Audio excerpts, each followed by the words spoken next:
Greetings Internet, welcome to Aaron Plays and I hope you're doing fantastically well. I'm Aaron and this is Donning the Sacred Heart. In the prior video I did effectively an unboxing plus a review or preview of the game.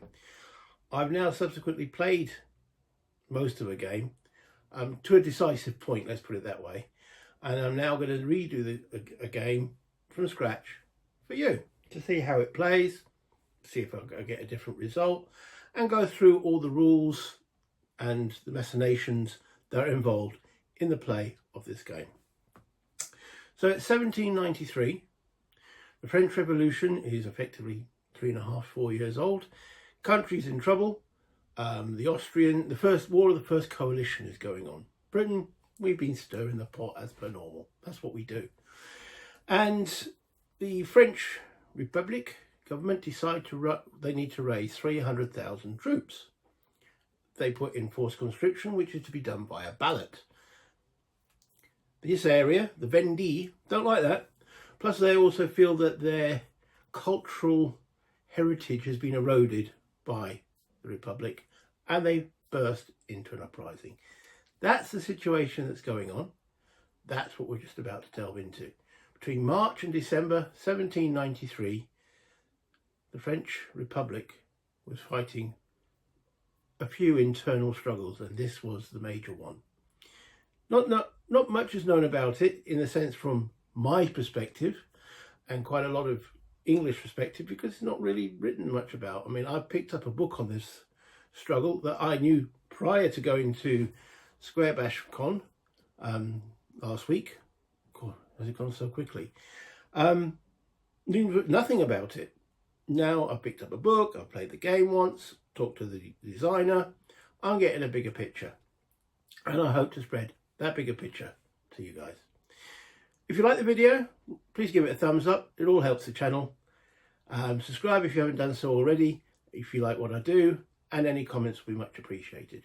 But let's go down to the map and see what's going on.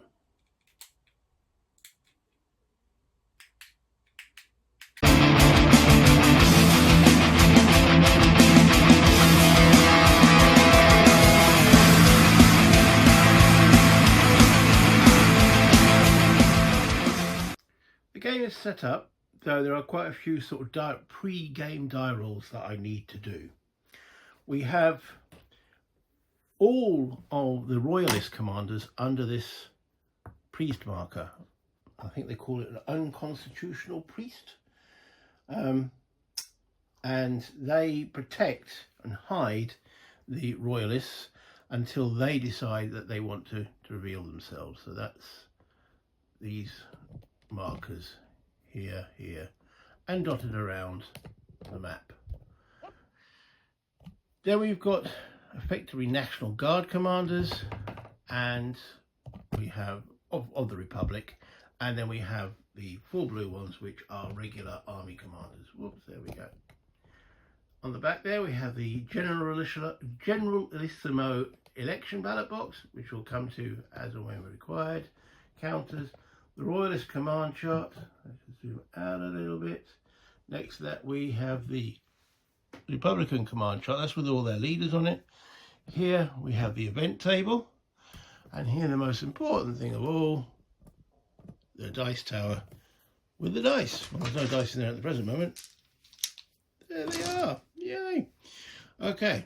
And then we've got the chart here, which tracks all the units' glory and the victory points and such forth. The game starts with the Republic at 18 victory points. This equals all to the values of these towns. So let's have a close-up of some of these towns. Okay, on the map, there we go. All right, Nantes is worth 1 victory point to the Republic, 8 victory points to the Royalists if they do manage to take it. And there's various numbers here that occur if they take it. There's like a little musket symbol here that would convert 4 peasants into musketeers. This one here is a grain symbol that will recruit some more peasants. This one here is peasants decide that they've earned enough and decide to go home. And then the big one here, that's how they roll 4 dice. the Republic if it gets taken, and that's how much alarm the central governments take from the fall of that town. And there are 6 Republicans regulars with a leader in there. So that's what a town space looks like. There are many of them dotted around, and the 18 victory points that the Republic has at the start, which is that there, equals to those numbers in the blue. So if they lose a town, that's how many victory points they lose. The Royalists start on a big fat hairy 0 points. These pile of leaders here are the other counters of the Republic leaders, which tracks their glory. At the present moment, the Royalist glory will only be determined when the Royalists become activated. So how do each of the factions win? Republican player. By fighting the Royalist armies and defeating them, you must attempt to remove from the map by killing or capturing as many Royalist commanders as you can. Each enemy commander that is removed from the map and each major town you control will gain you victory points. If you gain 40 victory points, you instantly win the game. Now they're already on 18, so 22 more, they win the game. Let's just have a look at a Royalist commander. I can zoom in on that. A little red number is how many victory points he's worth if he's captured or killed, effectively. So that's 7 victory points. And they range. I mean, I think the guy that's with him is worth a massive 1 victory point. The Republican commanders, the number that's on them is their order rank. The lower the number, the higher the rank they currently are. And if they're in the same area with another commander, the person with the lowest rank is the one in command. So 40 victory points are required for the Republic. Royalist player. It's also me. Map represents the region of the Vendee Militaire and the surrounding area. You must capture the major towns, drive the Republicans out of the region, and defeat any Republican forces sent against you. Each combat you win against an enemy commander and each major town you capture will gain you victory points. There's also a possibility to march on Granville to secure assistance from the British.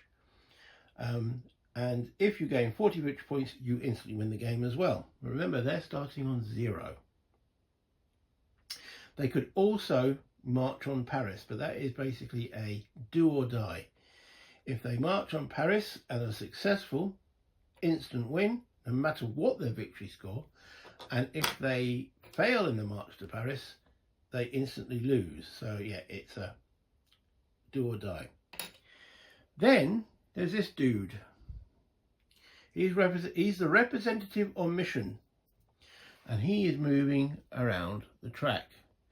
If he ever enters the 50 space, the game ends, and the person who's on the most victory points at that point wins the game. That's effectively showing how much interest the Paris government is showing in the region. And if it reaches that position, that means they send down the infernal columns and they basically start burning and destroying the area. So that's what he represents.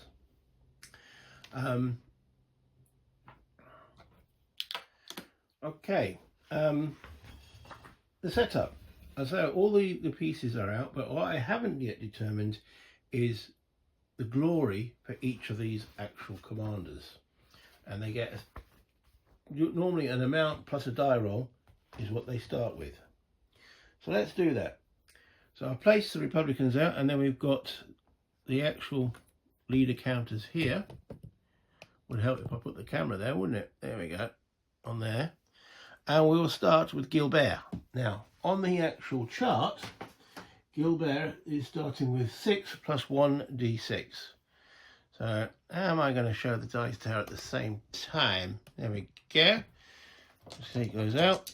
The white dice for the Royalists, the blue dice for the Republicans.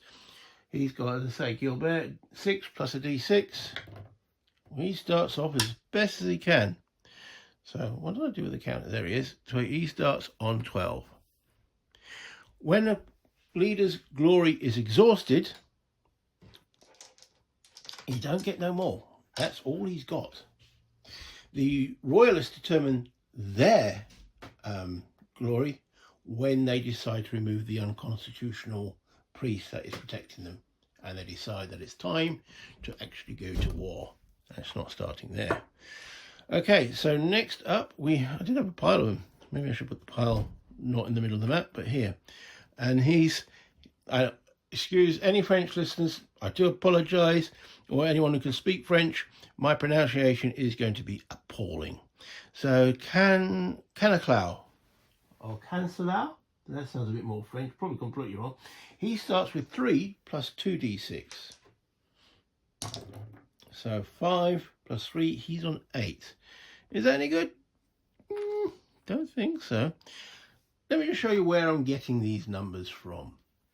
So if we just move this across, we have this little chart here, and we zoom in. So we just did Gilbert, which is that dude there, 6 plus 1d6, and we just did Canaclau, which was 3 plus 2d6. He didn't do great, did he? Next up, we actually have Marseille, who's that guy over there, who's on 4 plus 2d6. 4 plus 2d6. Let's go back and look at the dice tower. There we go. 4 plus 2d6. That's 7, 11 for Mr. Marcel. Okay.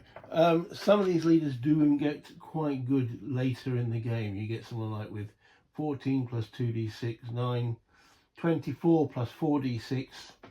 So some they get quite impressive. The Royalists do have the edge in glory at the start, but it starts to wane as the game progresses and the Republic leaders start to get stronger and stronger.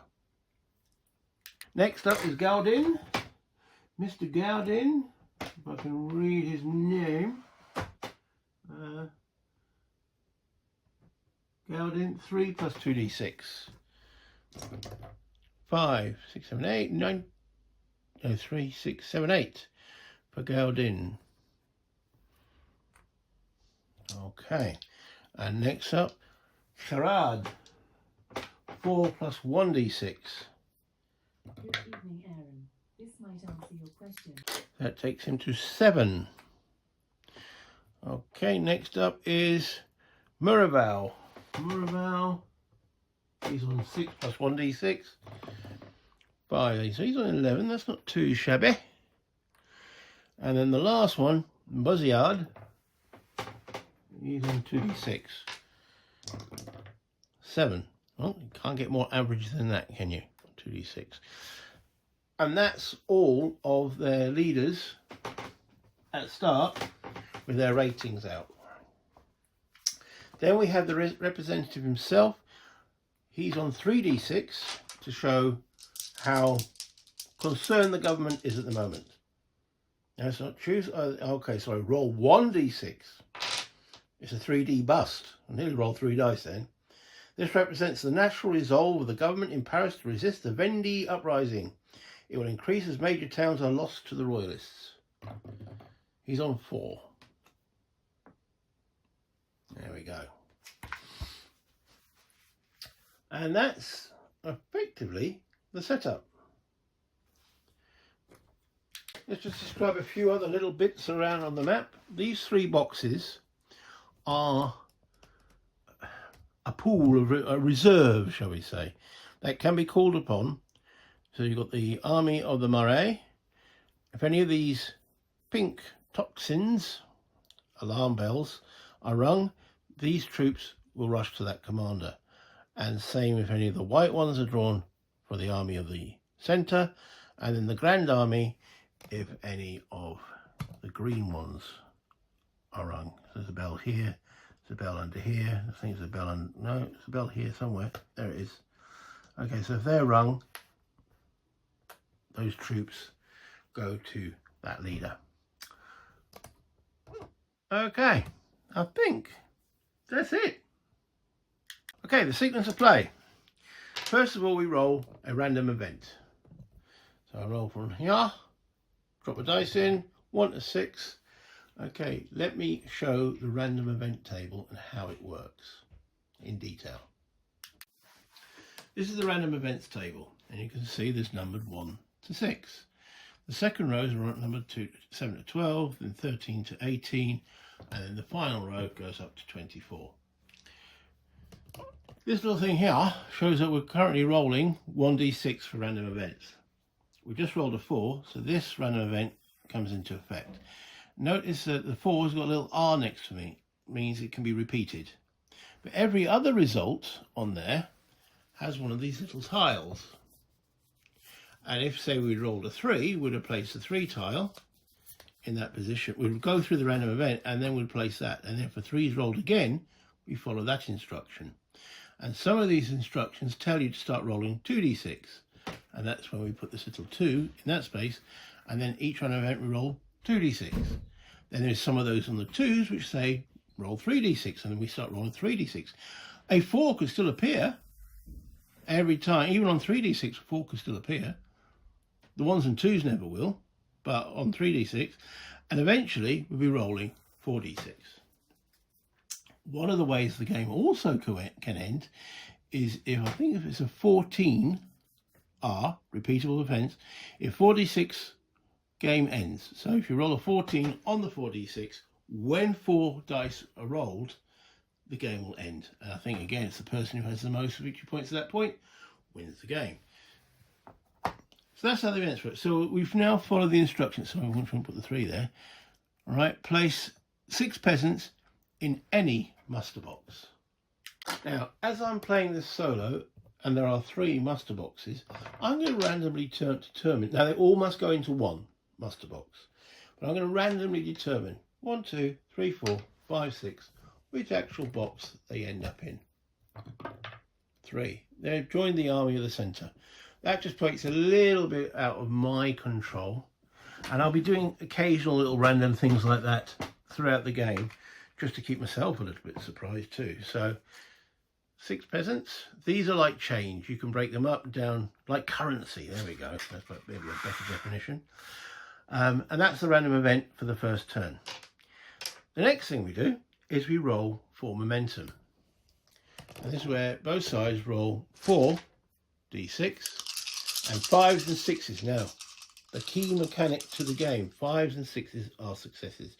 I did explain this in my prior video, but I will explain it here as well. So, all right, so at the present moment, 5s and 6s, that's the only ones. Not a lot. That grants each side 1 momentum. Now, what that means is they get effectively 1 go. They get 1 of these chits each. They can re-roll the dice that failed. For the first turn only, the Royalists have 1 more momentum marker than whatever the Republicans have.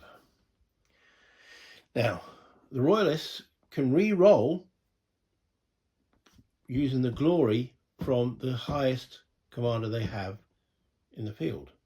They have no commanders in the field, so they can't re-roll. The Republicans can re-roll using each re-roll using 1 point for this guy who's on mission. However, for the first turn only, the representative on mission, I remember what his full title is, representative on mission. So if they decide to re-roll a dice, he will go down 1, and they can do it if it's a 5 or 6, it's a success. But whatever happens, the Royalists will get 1. So if they get 1 more, they'll have 3. So they'll have 2 to 3. So I think at that point, let's keep this guy where he is, and we'll accept the dire result. So the Royalists have 2, the Republicans have 1 momentum. Now, what does the word, or the usage of the word momentum, mean? They effectively allow you to continue doing actions until you have to consume a momentum counter. Placing momentum markers during a turn, a player's momentum markers are placed as follows: in a space from which their elements elements of units and leaders have failed to move due to a failed activation attempt, or in each space where their losing elements are placed after losing a combat, or in a space where all their elements are removed due to being destroyed in combat, or in a space of any major town where their elements have taken control. So what that actually translates on the table, let's say they decide to activate the Royalists decide to activate this dude. Okay, they will roll dice to move from that area, which will go into D20 when he decides to move, but let's say he moves to there, and then he decides to go into there. He has to roll some more dice to move. If he does, he keeps going. If he wins the battle in this town, he'd place a memento marker to show that he's finished, because that's one of the objectives.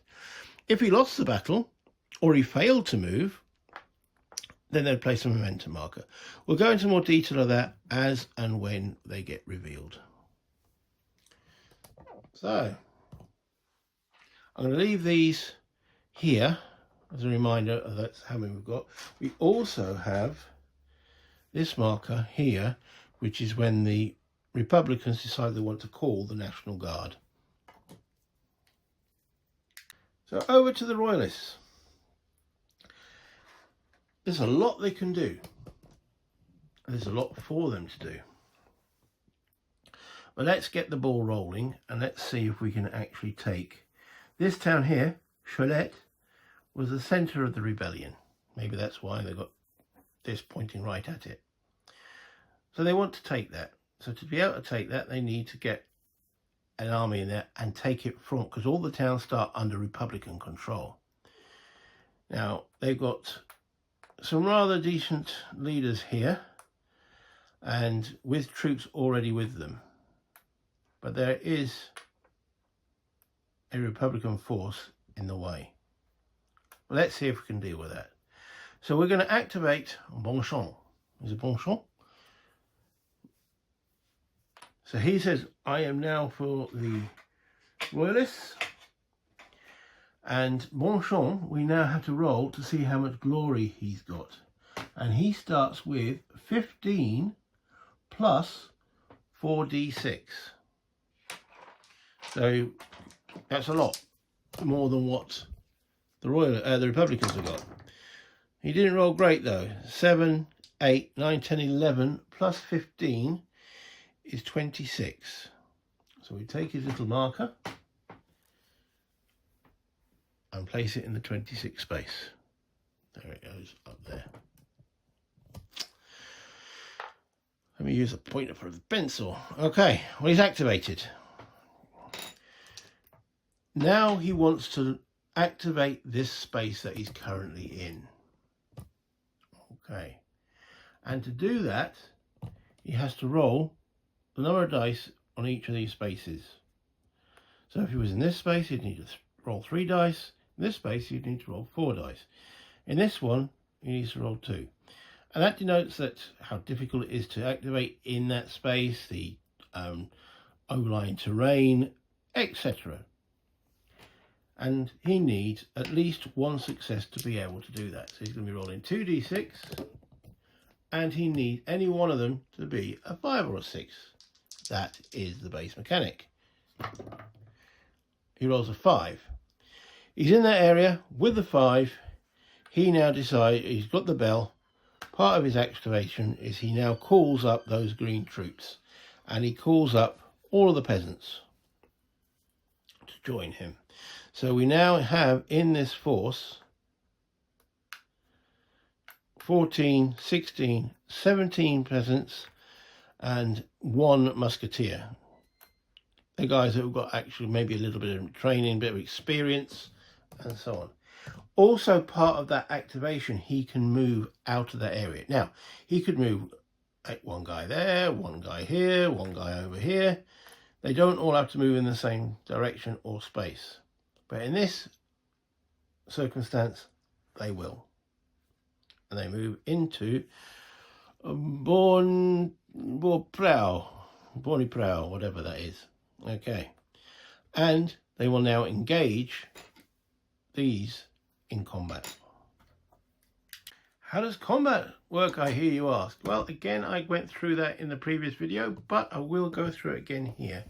We come to the combat results table, which is this. The blue pawn is where the Republicans sit up on this chart. The white pawn is where the Royalists sit. So we look at the Republicans' forces first of all, and they have three, well, that's their forces. They have 3 National Guard and 1 cannon, and a cannon counts as 3 strength points.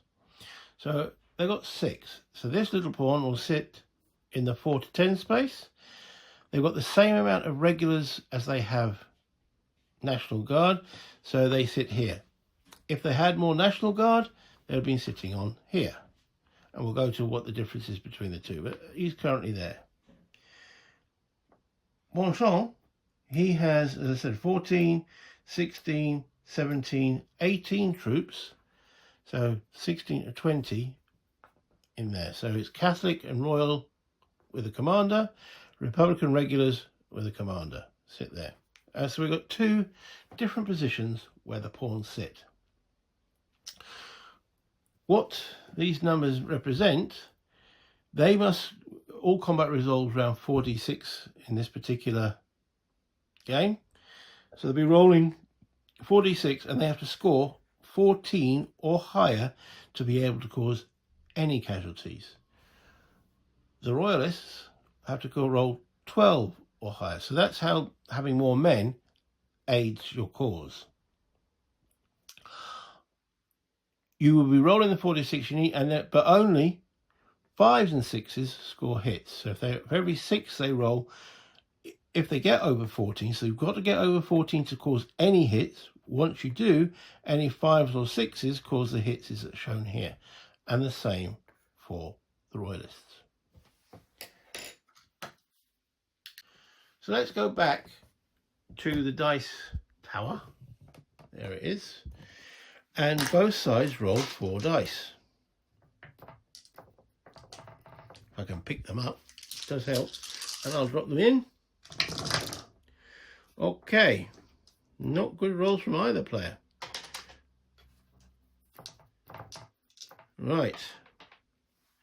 So 4, 7, 8, 9, 10, 11 is not, 14 and 5, 6, 7, 8, 9, 10 is not good enough either.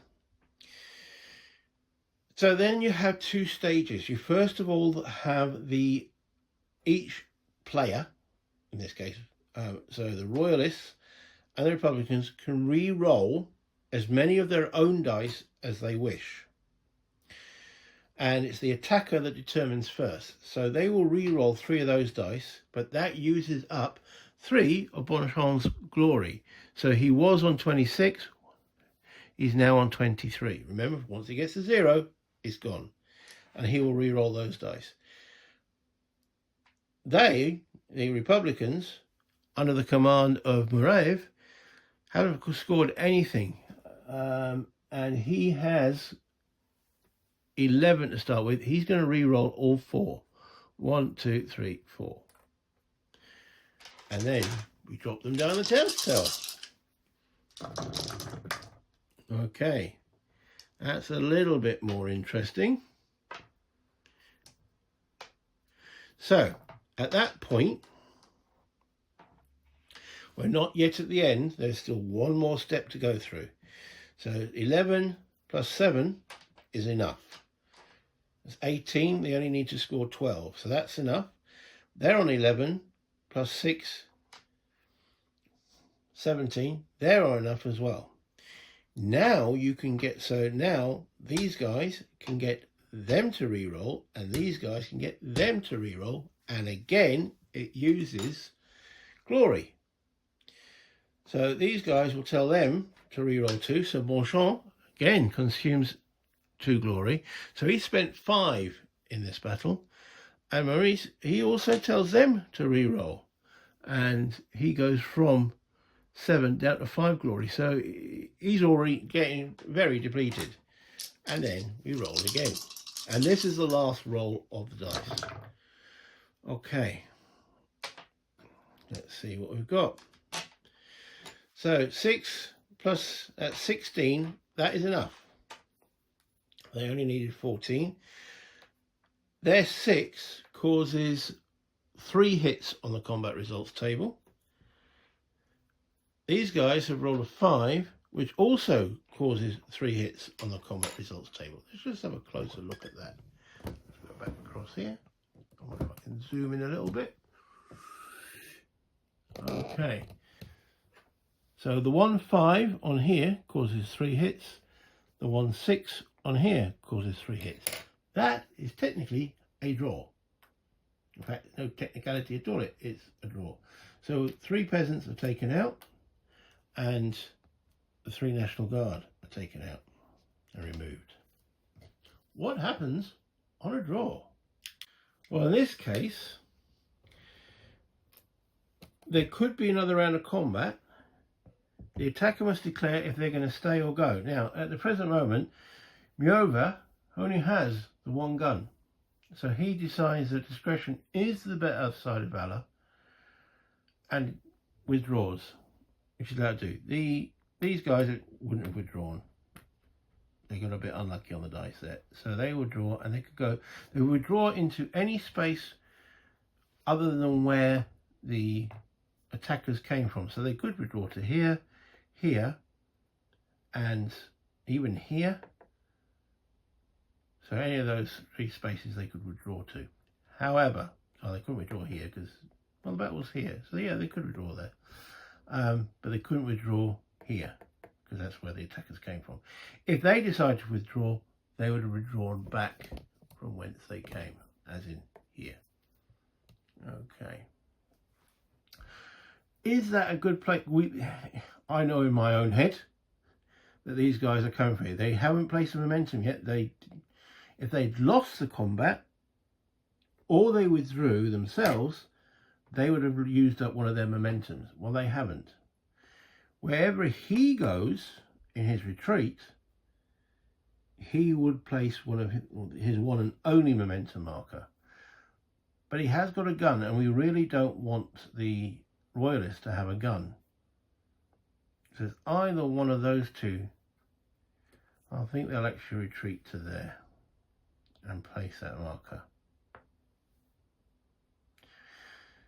So Bonchamp has got an opportunity now. He's going to roll 3 dice to move again. If he's successful, he can pursue into here, or go into here, or both.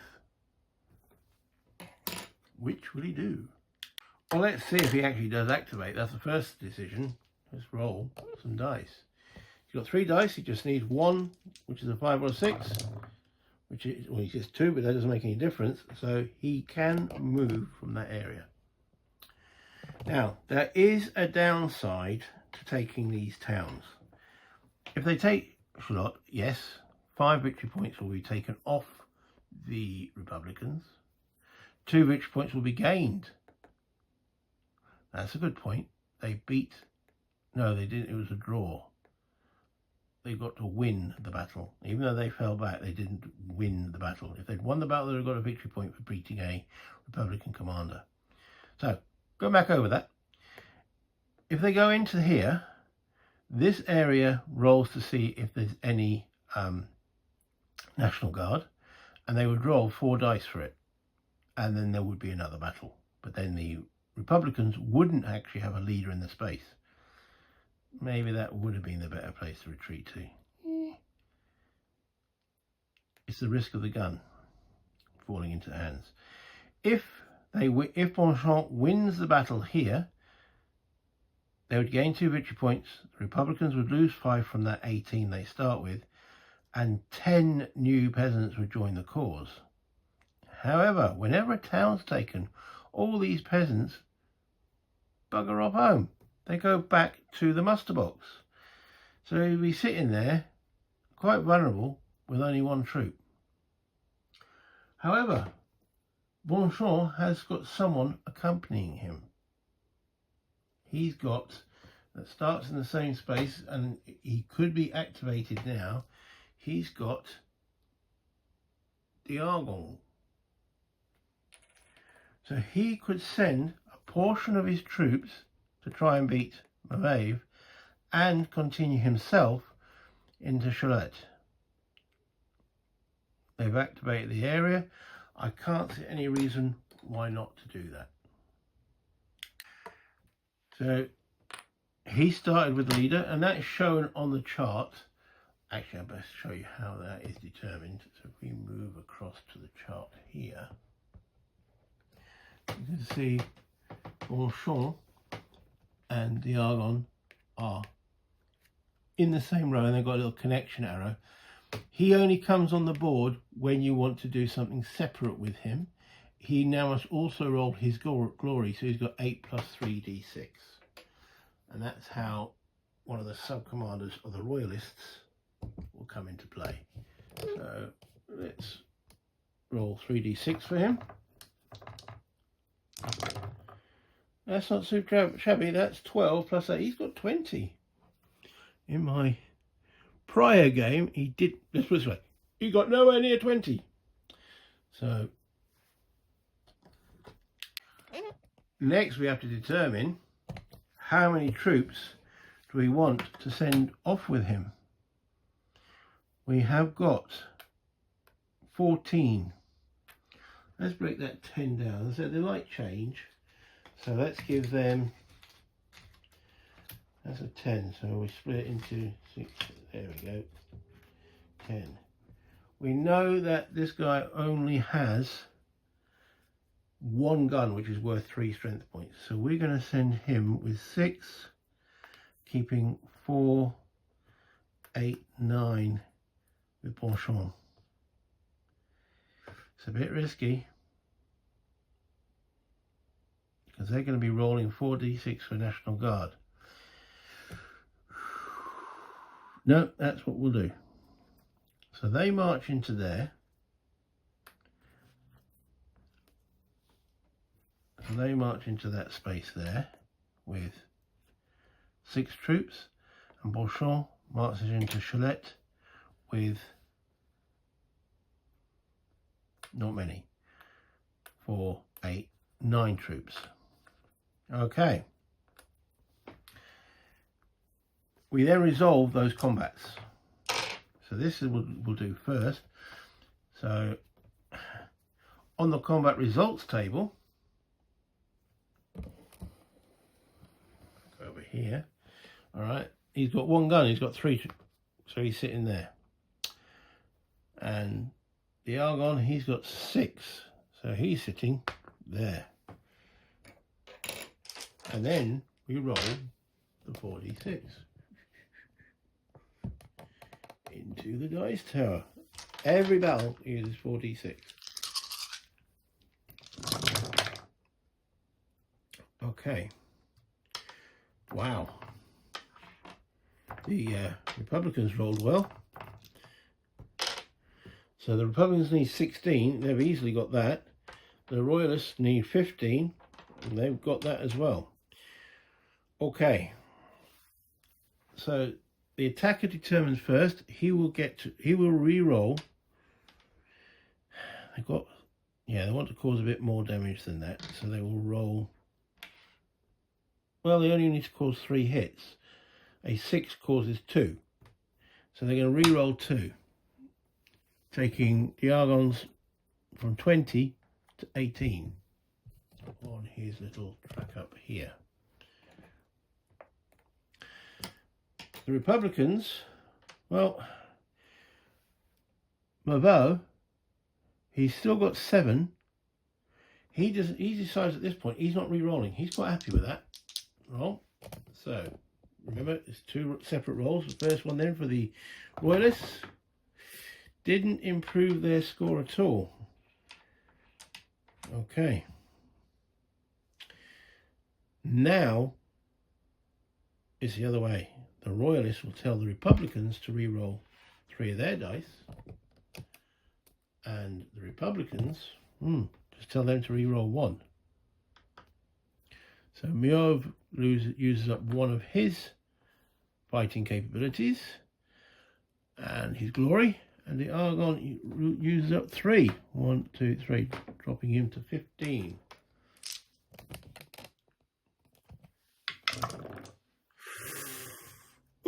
Ooh, what a load of rubbish.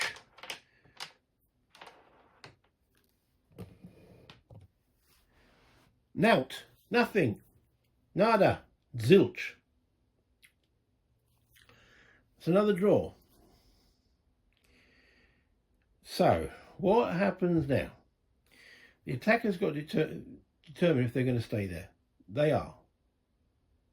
The defender determines if they're going to stay there. Well, they might as well. They might as well. They've already used up the momentum. They could retreat. That would preserve the guns. But if they can chew up, he got some really good glory rolls. This guy, I don't know. Effectively, I don't know. Okay, so yes, the Royalists will definitely continue the combat. It's what would the Republican? That gun's good. Maybe I'll follow the same policy. Try to bring the guns back. No one won. They haven't lost any victory points from it, so they will fall back to there. That means he could follow up, but we have to determine what happens. Determine what happens in this space next. Okay. So the first thing that happens now is the National Guard. They roll 4d6. Each success, 5 or 6, will generate 4 troops. They generate 4 troops. Not a lot. So we'll place the 4 troops on the map. And now we'll resolve the battle. But these guys will not get a reroll because they have no leader in the hex area. So it's 2, 4, 8, 9 for the Republicans. So they stay, basically the counters don't move on the combat chart. We are still here.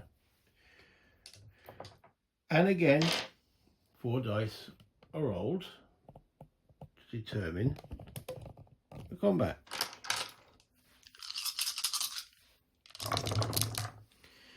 Okay, so the blue dice will not get any better. They could get worse, but the white could because they have more champ in the area. So at the present moment, they need 15, 6, 7, 8, 9, 10, 11, 12, 30. So they're not doing anything. And they need 16. They're not doing anything. But Bonchamp will spend 3 glory to re-roll. 1, 2, 3. So he's now dropped down to 18 already on the glory track. He's over to here now. But he gets to re-roll those 3 dice. He gets enough, effectively. So there's the result. 6, 5. They need 15 total. They've made that. They need a 16 total. They haven't. With a 6 and a 5, a 6 causes 2 hits and a 5 causes 2 hits. Exactly what they needed to eliminate the enemy, the Republicans in this town. So this town falls. Charlotte falls. At that point, the Republicans lose 5 victory points from the track. They start at 18. 1, 2, 3, 4, 5. They're now on 13. And we place a control marker in Charlotte to show. And the Royalists gain 2. They're on 2 victory points. Then we look at these numbers on the side. That is 10 new peasants join the cause, and they go in the muster box. And they are part, if you notice, it's the greenish colour. So they are joined from the Green Army, which is the Grand Army. We have a massive new 10 join here. And there they are. At that point, we determine the national resolve. 1d6. See how bad the government take that. They don't like that. They don't like that. They didn't like that at all. And that goes from 4 up to 10. The representative on mission. Yeah, they didn't like that at all. And then, in that same space, all the peasants go home. They go back to the muster box. They've got fields to tend to, wives to see, beer to drink. And he's left with literally the musketeers, which makes him very vulnerable. Also, because they've taken a town, that's where their muster box, their momentum counter goes. All that from the first activation in the game. A lot actually happened. However, initiative would now pass over to the Republicans, but they have no momentum markers spare. They had to use their one when they fell back the first time. So the initiative now swings back again to the Royalists. But they can't activate anything in this space because it's got a momentum marker. Anything that moves into this space would also stop and be unable to move any further. So the question is, he's now vulnerable. Second turn comes, he could be taken out quite quickly, and he's worth quite a few victory points. I think he's worth 6. Just double check that. There you go. Let's see. Can I get that in focus? Well, it's got a 6 on the counter. He's worth 6 victory points. So they need someone in there. Now, the Argon, he's not restricted by this momentum marker because that's the Republicans. So he could move into there, but then that would be him done. Doesn't mean they've placed, or do they? Oh, I better double check that. Yeah, they can move into that space, but they can't then do anything else beyond it, but it doesn't place the other momentum marker. So that might be something for Diagon to actually do, is to go and support Bonchamp. He's not in a space with the bell. If he was in the space of the bell, he could move in, well, that might be the play. He moves into here, rings the bell, gets all these boys saying, come on, leave the farms, leave the beer, leave your women, we've got to go and support Bonchamp. Down with the Republic. Where's that effect? And let's do that. We will activate that space there. The Argon, he's rolling 2 dice because it's a 2 dice space area. He needs, as always, a 5 or 6 to get going. He says, of course. And he will move. And we will move him into here with his 6 men. And then we will try to activate that space. He now rolls 3d6 because it's a 3 space. Well, there we go. And he summons all. Now, he doesn't have to summon all, but he will summon all those troops. And can then activate all of them. And he moves in with Bonchamp. Now, between the two of them, who's in command? For the Royalists, it's a person with the highest glory who's in command, which in this case is Bonchamp. We'll leave him on top. He is grateful for the reinforcements, but that ends that group of soldiers and peasants' turn. But they still haven't used their momentum, so now they could activate somewhere else, or they could pass and end the go. Why would you want to do that? There's the Republicans that need to be sorted and dealt with. So, and there's still 2 other armies. We've got the army of the centre, which is these bad boys here, which are in this area.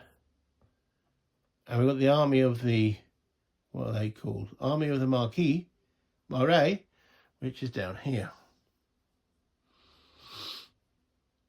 Let's activate the army of the centre. Let's get this guy going. So he ditches his cover from the religious order, and he is Sapinaud,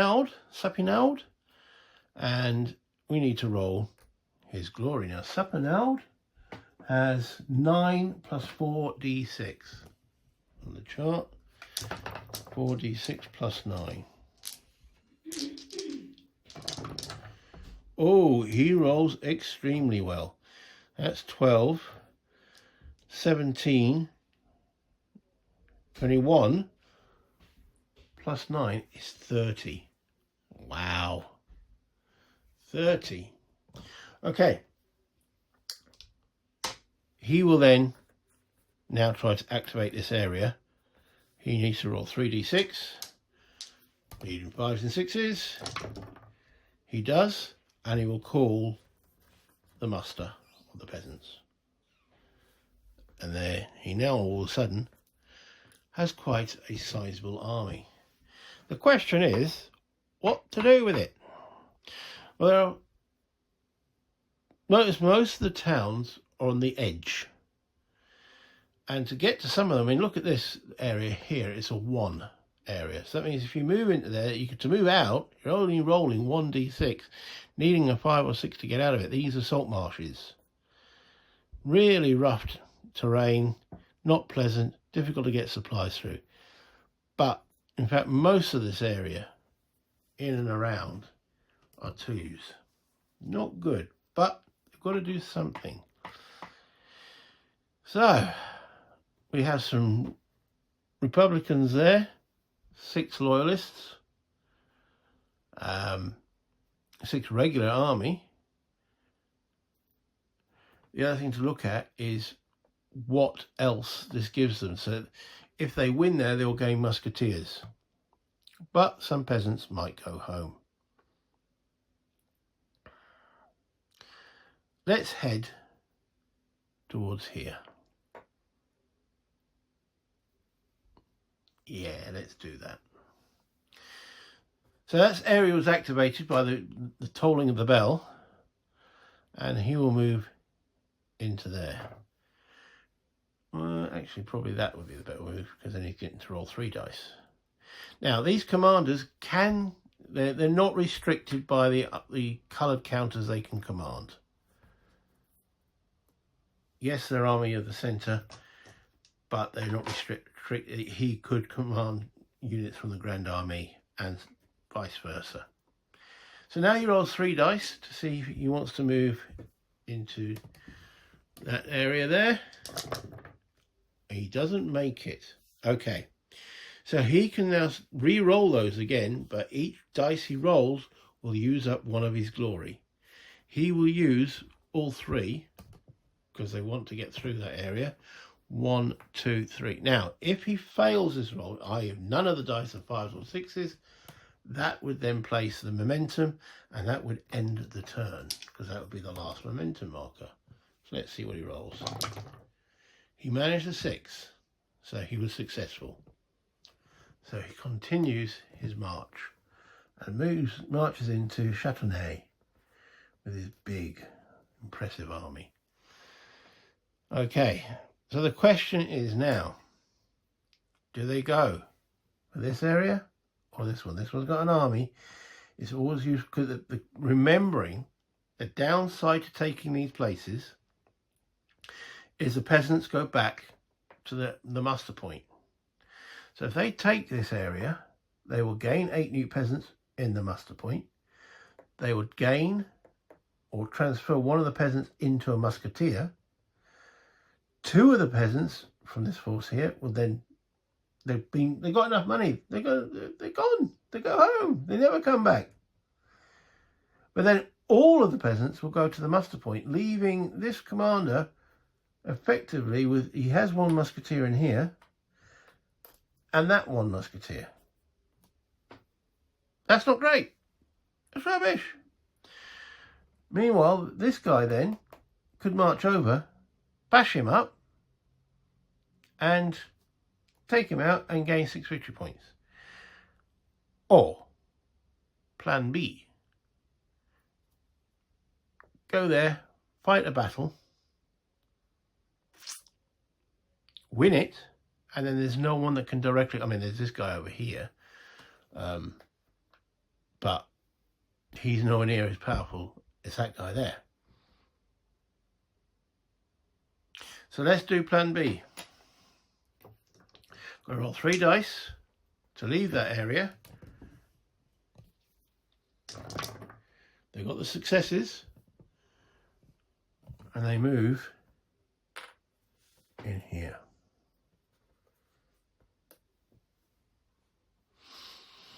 Now,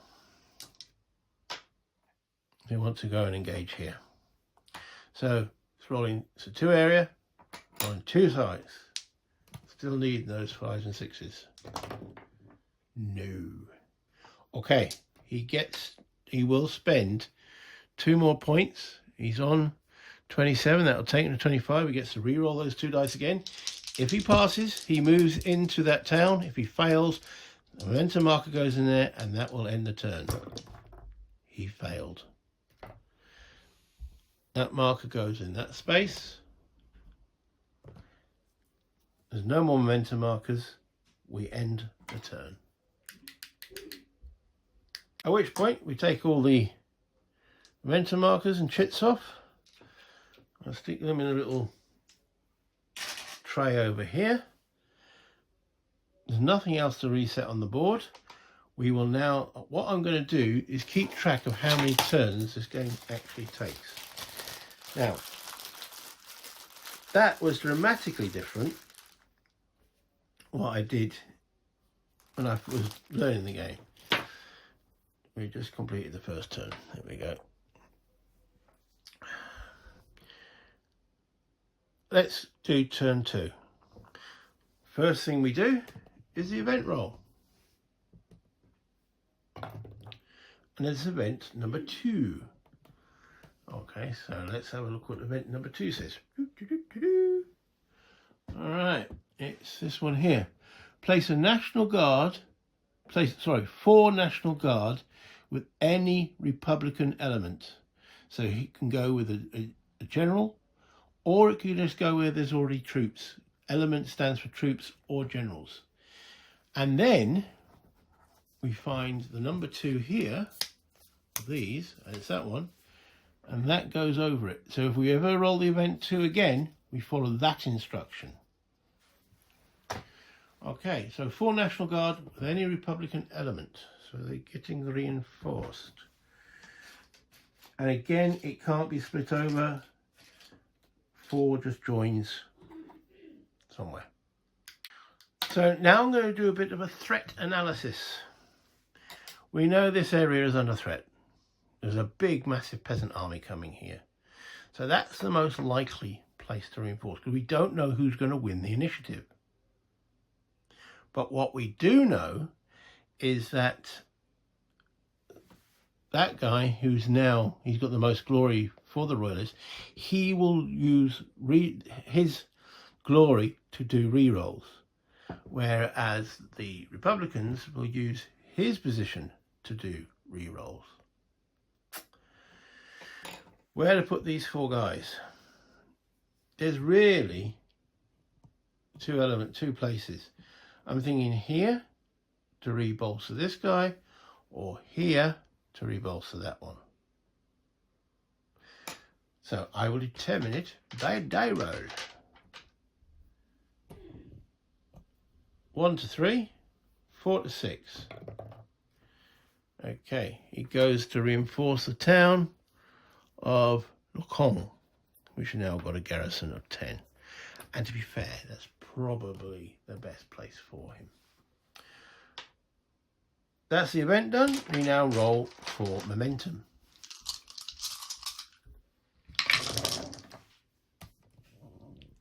What are those?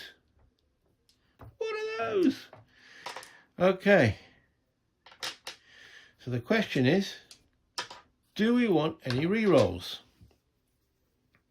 And I believe it's the Republicans. I will check. Republicans check first. It's not necessarily the Republicans. It's the player whose marker is currently on the lowest on the number track decides. Now in this case, it's determined from his position, the representative on mission, and the glory of Sopranio, him, the guy with the net beginning with S. So the Republicans decide that they currently only have one momentum. They want a bit more than that. So they're going to re-roll 2. They don't want to take this right the way down, because remember,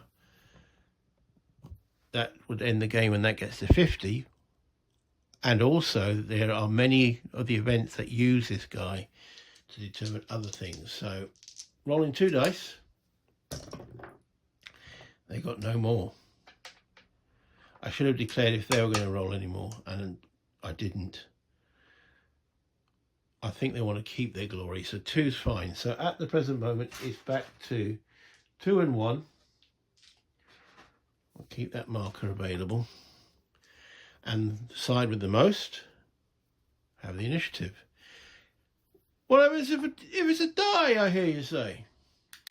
If it's a tie, you go back to determine from the position of him to the position of the highest ranked commander, most glory on the board, or the generalissimo, if and when he does arrive or gets declared. So that's the current situation of momentums at the moment.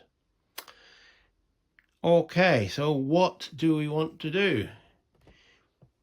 He has been reinforced over there. Is it worth still going in? He's now got 10 troops there, plus a potential of more National Guard. But we didn't walk all this way across the salt marshes to just stand here and go, what are we going to do then? So let's see if they can go in and attack. So, Sapinard, I've got to get his name right. Sapinard, yeah, him. We'll roll again. He's back with his 2d6 to see if he actually goes in. He does. Only 1 success is required. So he marches with the peasants into Lacon. Okay, so we have a potential, well, we have a battle. It's not a potential, it's a battle.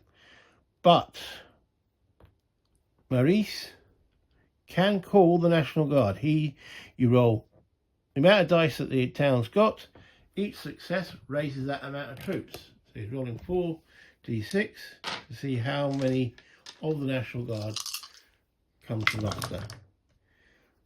There's only 1 success, so 4 more troops join the colours. So that gives the Republicans a fighting strength of 6 regulars and 8 National Guard. Moving them along here to the combat results table. That will take him to 14. So he's in this column here, and there's more National Guard, so the National Guard is where it's resolved. Meanwhile, Mr. S, Sapinard, he has got 1, 2, 6, plus 8 is 14. Plus 4 is 18, plus 6 is 24. In fact, he's got 26, so he's as high as he can go on that combat results chart there. And now both sides roll 4 dice. Biggest battle so far. It actually feels like a battle. Moving the card along, there's you go. And dropping the dice in the tower. There's some big numbers there. Okay. There we go. But only 1 success for the Republicans and 3 successes for the Royalists. Right, what happens now? So, you should be getting familiar with this. First of all, the attackers determine if they want to re-roll any of their dice. They are sitting on an 11. That's more than enough. I don't think they really want to re-roll anymore of their own dice. These guys, they need 14. They actually have enough, but it's not enough to win the combat. Do they want to re-roll any dice? Maurice is sitting where? He's sitting up here. I should use the pencil. He's sitting here. So he's going to re-roll. Might as well re-roll 3 of his dice. 1, 2, 3. see if he can generate some more successes. He actually does. Oh dear. Oh dear, oh dear. Okay. Now we get to see if either commander want to re-roll the opponent's dice. So in this case, yes. He definitely wants to re-roll 3 of their dice. He doesn't like all those successes. And Maurice will be the same. 1, 2, 3. To re-roll all their successes. And this will be the final roll of the dice. Oh dear, I think we have a bit of a bloodbath going on. Okay, well, both sides are causing hits, because that's definitely over 14 and that's definitely over 11. All right, so each success, so again, let's go back to the combat results table. Okay, each success for the Royalists, each 6 causes 5 hits. They roll 2 6s, so that's 10, and they rolled a 5, that's 14 hits they inflict. Whereas the Republicans, each 6 is 3 hits, and each 5 is 2 hits. They cause 5 back. So 10, 14, 6, 7, 8, 9, 10, 11, 12, 13. In fact, it wipes them out completely. They are all gone. And the Royalists lose 5. So we've got a nice and easy one. There we go. There's 5 there. Boom. Taken out. Right. That was a big victory. So what happens now? Okay, well, first of all, the commander here was beaten. He's lost all of his troops. He's therefore captured or executed, or whatever. He's basically removed from the game. And he is worth 1 victory point because they won a battle in that area. So that takes the Royalists up to 3. Then they've captured this area. So this town, Lucan, is Lucan. Okay, that's worth the Royalists 3 victory points, taking them up now to 6. And the Republicans lose a victory point, taking them down over here to 12. And then we go through all the numbers on that town. So let's zoom in a little bit on that town. I can show exactly what I mean. Okay, so there's 3 values here. So this little 2 means that 2 peasants convert to musketeers. They've captured the muskets. They've earned the experience points, or the experience to do so. Those 2 disappear and become musketeers. They feel like they're proper regulars. Okay, so that leaves 3 regulars in that town. With my big mitts all over it. Then 2 of them decide we don't need to hang around here anymore, and they leave. So we convert that 4 down to a 2. They've gone permanently. Then the rest of them, the muster, they go home, back to the farms, etc. Back to the Army of the Centre's muster box, which is down here. And there they are, ready to be summoned again. So that leaves this guy, Saponard, with 3 musketeers. That sounds familiar, doesn't it? And that's it. The last thing we have to determine is the national resolve. 2 dice. That's this bad boy. See how the government in Paris are affected by the loss of Lucan. Oh, they don't like it in the slightest. That's 10. They're sitting on 10 already. That takes them to 20. Remember, if that gets to 50, game over. And if the game ended now, at this point, the Republicans would win because they're still on the higher victory point total. And the other thing that gets placed is that to show that the turn for them is over. The other thing we should have done is place that in there as well, because they lost the battle, which causes their momentum marker to be placed there, which also means they don't have another momentum marker. So it's back to the Royalists, who are seen to be in the up positions, shall we say, at the present moment in time. So what to do now? I think it's time to reactivate Bonchamp. And to, well, there's a Republican army here, I say army, force. And, oh, that's a good point. We want to place a marker to show we're taking control.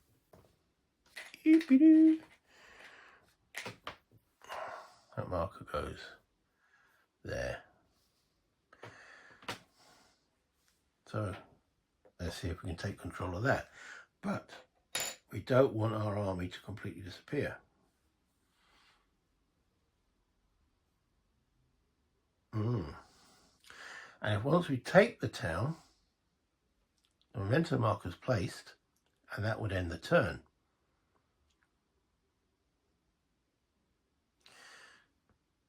Remember, we've got the Argonne here. How many troops? We have quite a sizable army here. 16, 17, yes. Maybe we should go and send over some troops to go and help Mr. S. Yes, let's send. Ooh, blimey.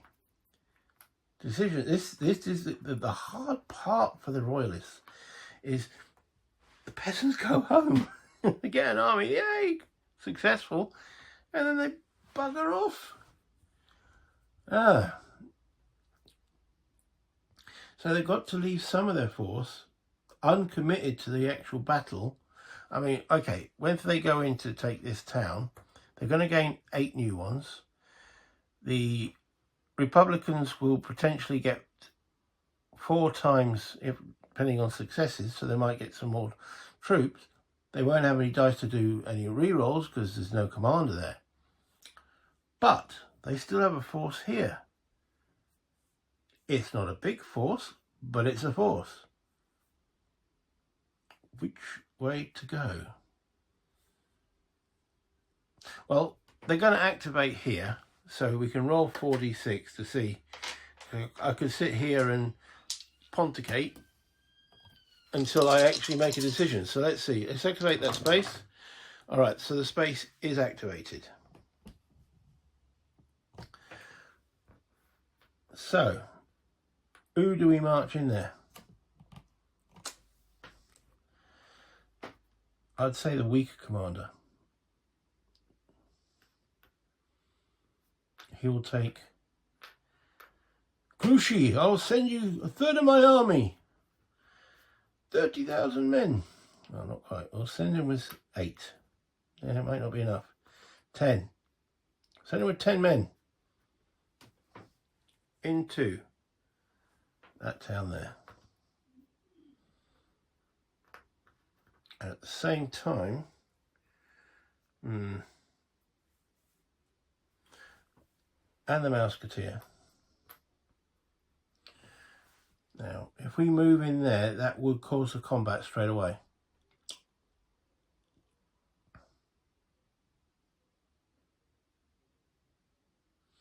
So we won't do that straight away. We will keep the leaders separate.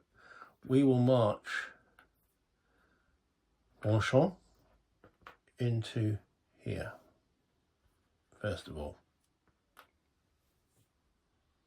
And again, though this space was activated, if we move them now, that battle will fall, and because we theoretically take the town, that'll end the momentum, that'll end the turn.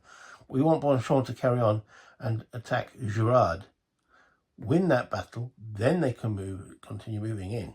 Because you don't place the momentum if you win the battle. It's only if you win in a town. So Beauchamp will move. No, that's called cheating, Mr. Sibley. They're still got to roll the 2 dice to come out of there. So yes, 2 dice to come out of there.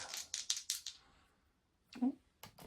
I want to see my dice, of course. You still roll a 6, that's good enough.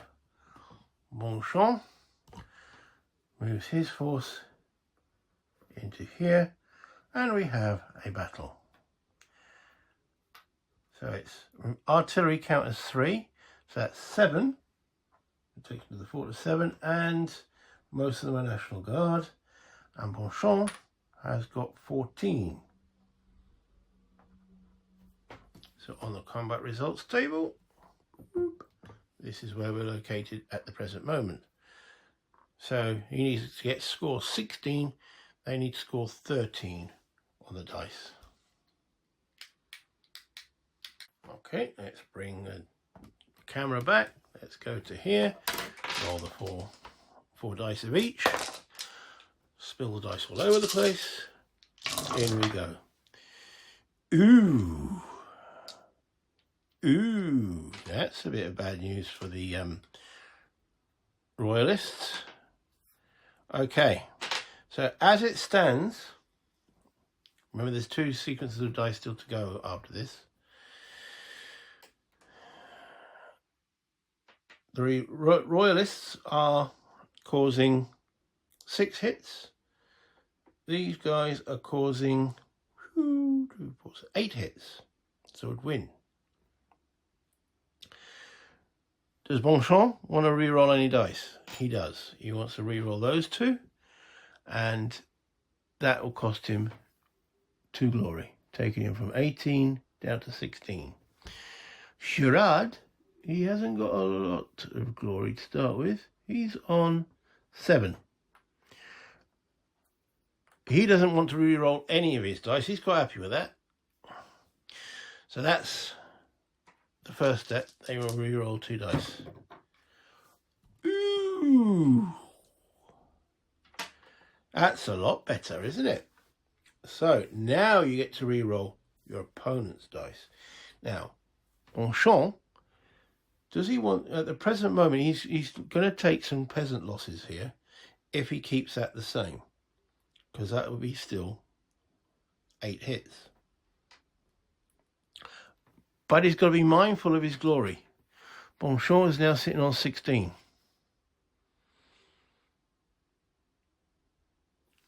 Rerolling all those 4. Ooh.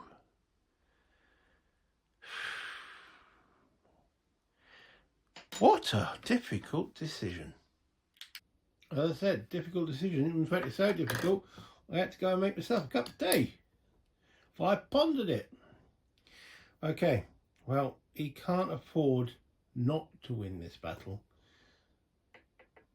So he's going to, well, and also Republicans will make the decision afterwards to get him to re-roll all his dice. Gerard doesn't have much initiative, but he's got enough to cause a complete re-roll. So in actual fact, both commanders will spend 4 glory, taking Gerard down to 3 and Beauchamp from 16 to 12. Wow.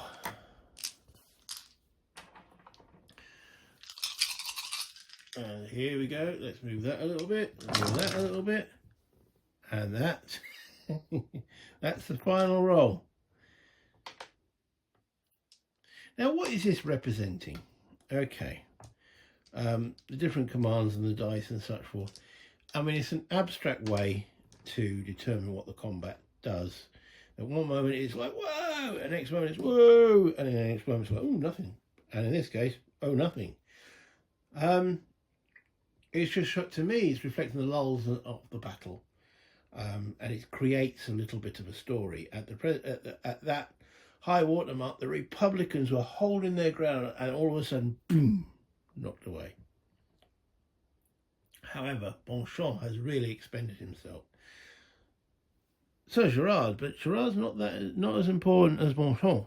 Bonchamp is probably one of the best commanders that the Royalists have got. With that 5, so the total they need has got to be 13. They've got that. So that 5 causes 3 hits on the Republicans. So that 4 will take down to 1. But it means they've still got the capability to retreat. And retreat they do, and they will retreat, well no, they won't retreat into a 2 area, they'll retreat into a 3 area here. These guys didn't suffer anything other than, and they gain a victory point for beating Gerard, taking their victory total now up to 7. Which also means they haven't spent their momentum, so they can carry on. Now, do they hit him again? Follow up. I can't see any reason why not. So let's do that. So going back over here, that area has 3 dice, 3, so it's 3 dice. Ooh. Ooh. Okay, so he would now have to roll some dice to actually carry on moving. Bonchamp is sitting on 12. If they fail, that will end the turn. If they succeed, great. How much momentum to use on this roll? Momentum. How much glory? Oh dear, dear, oh dear. Decision. Take him down to 9 straight away, blimey. Is it that important?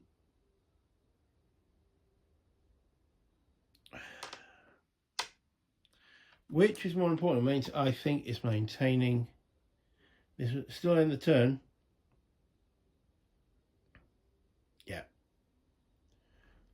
Let's try and keep Bonchamp with some initiative or some glory. So they will end.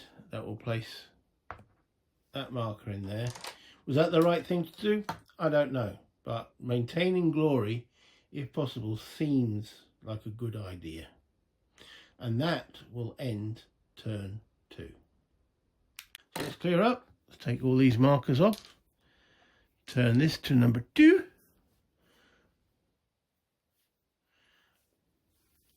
There we go. And that's it. Let's go back up to the top. That was fun. I really enjoyed that. And it was more fun narrating it to you guys than it was playing it purely. I mean, I am playing it purely solo. Obviously, there's no one else here. But actually narrating it, telling the story about it, was more fun than just actually when I played my demo game to myself, so I can get the rules down. I think I've got most of the rules down pat. I've asked the designer if and when he does watch these videos, if he can let me know if and when, and also make any comments that if I make any errors. But I think I got them all right. It's going well for the Royalists in the sense that they've taken the victory points from 0 to 7 on their own, and the Republicans from 18, I think, oh, they're on 12 at the present moment. But the dude, the big dude, representative, he's on 20. And we've only had 2 turns. So, interesting. And this is vastly different to the first time I played it. In fact, technically the second time. The first time I played as a demo game with the designer. And we only did 5 or 6 actual turns. And then I did maybe 2 turns on my own in that.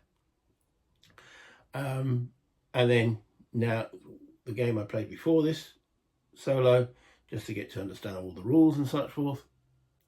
Every time's been different. So that's good.